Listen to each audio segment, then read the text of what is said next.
John Cena has been one of the biggest stars in the WWE in the last decade. He's one of the most decorated world champions of all time, and he's also one of the most loved and hated guy in the WWE history. With that said, there are 10 facts you didn't know about John Cena. Number 10, he's scared of spiders. Yep, you heard it right.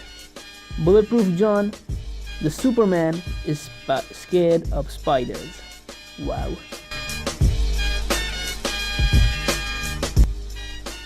Number 9, his aim was not being a professional wrestler. Most WWE superstars have dreamt of this since their childhood days to become a pro wrestler and busted their ass to get to where they are at. Now, John Cena is an exception. No, I'm not saying that John Cena doesn't work hard. In fact, he's one of the most hardest workers in the company, but his dream was not being a professional wrestler. In fact, he wanted to become a rock star as a kid, and pursued his training as bodybuilder when he grown up. And it was at this time he decided that he actually had more interest in being a professional wrestler. Number 9, attitude adjustment wasn't always his finisher. When the rock comes into your mind, you think of the rock bottom. Stone Cold means the stunner. Likewise, when you think of John Cena, the attitude adjustment always comes to your mind, right? Yeah, sure. But the AA always wasn't John Cena's finisher.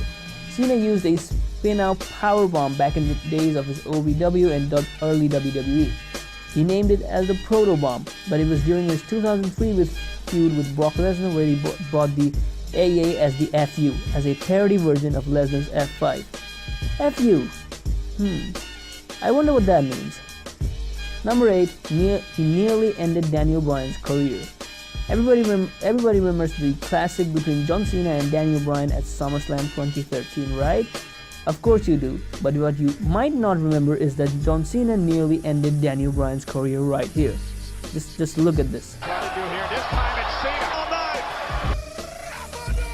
Number 7, he's one of the most heelish baby faces ever.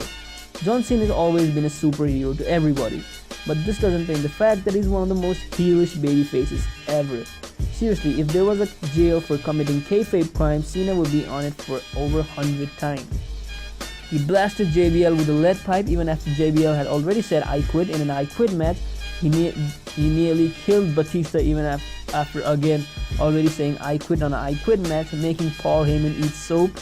Yes, he really did that, dumping human shit on AJ and Ziggler, killing Zack Ryder's push and girlfriend, and many more. He's a god-awful bastard. Number 5, he has tapped out. Never give up.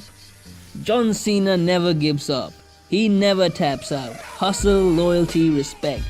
These are the words WWE will want you to eat it when you see John Cena. But turns out that John Cena has tapped out. Not once, but twice. Once to Kurt Angle at No Mercy 2003, and once to Chris Benoit on SmackDown. Ouch. Number 4, wrestling with a completely torn pectoral muscle. While in a match with Mr. Kennedy in 2007, Cena completely tore his pectoral muscle, but he somehow managed to compete and even finish the match, and even took a post-match scripted assault from Randy Orton. He doesn't say never give up without a reason. He's one tough guy.